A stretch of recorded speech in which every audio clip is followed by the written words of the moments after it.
মধ্যপ্রাচ্যে Iran Israel উত্তেজনার প্রভাব পড়েছে বিশ্ব জ্বালানি বাজারে। পরিস্থিতি সামাল দিতে রাশিয়ার উপর আরোপিত কিছু তেল নিষেধাজ্ঞা সাময়িকভাবে শিথিল করার সিদ্ধান্ত নিয়েছে যুক্তরাষ্ট্র।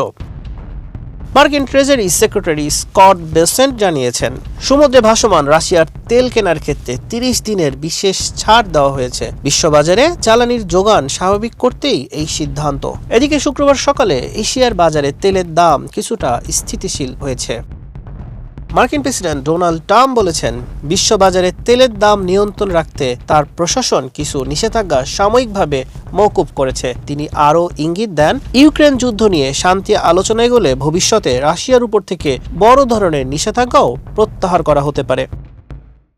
মার্কিন বাণিজ্য মন্ত্রণালয়ের নতুন লাইসেন্স অনুযায়ী গত 12 মার্চ পর্যন্ত জাহাজে বোঝাই করা রাশিয়ার অপরিশোধিত তেল এবং পেট্রোলিয়াম পণ্য আগামী 11 এপ্রিল পর্যন্ত বিশ্ববাজারে বিক্রি করা যাবে। ফক্স নিউজের এক প্রতিবেদনে বলা হয়েছে, বৃহস্পতিবার পর্যন্ত বিশ্বের প্রায় 30টি স্থানে সমুদ্রে ভাসমান অবস্থায় রাশিয়ার প্রায় 135 মিলিয়ন ব্যারেল তেল আটকে ছিল।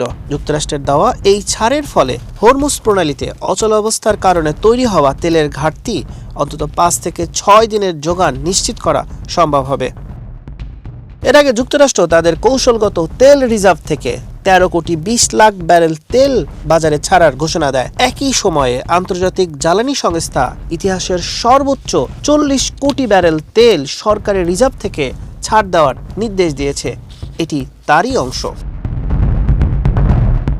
বার্তা সংস্থা দ্য গার্ডিয়ান জানায়, হরমুজ প্রণালী দিয়ে বিশ্বের 20% তেল সরবরাহ করা হয়। সৌদি আরব, সংযুক্ত আরব আমিরাত, কাতার, ইরাক এর সরু সামুদ্রিক পথ দিয়ে বিশ্বব্যাপী তেল ও গ্যাস পাঠায়। বিশ্বব্যাপী তেলের দাম বাড়ার বড় কারণ ইরানের হরমুজ প্রণালী বন্ধ করে দেওয়া। তবে রাশিয়ার উপর থেকে নিষেধাজ্ঞা শিথিল হওয়ার সিদ্ধান্তে মার্কিন সিনেটর শীর্ষ ডেমোক্রেটরা তীব্র সমালোচনা করেছেন। তাদের মতে, এতে রাশিয়ার প্রেসিডেন্ট ভ্লাদিমির পুতিন বড় ধরনের আর্থিক সুবিধা পেতে পারেন। অন্যদিকে রাশিয়ার জন্য এই সিদ্ধান্ত কিছুটা স্বস্তি নিয়ে এসেছে। ফেব্রুয়ারিতে দেশটির তেল ও গ্যাস রাজস্ব আগের বছরের তুলনায় প্রায় 44% কমে গিয়েছিল। যুদ্ধ, নিষেধাজ্ঞা আর কূটনৈতিক কৌশলই কি ঠিক করছে তেলের ভবিষ্যৎ? হাসান শাহরিয়ার, মানব কণ্ঠ।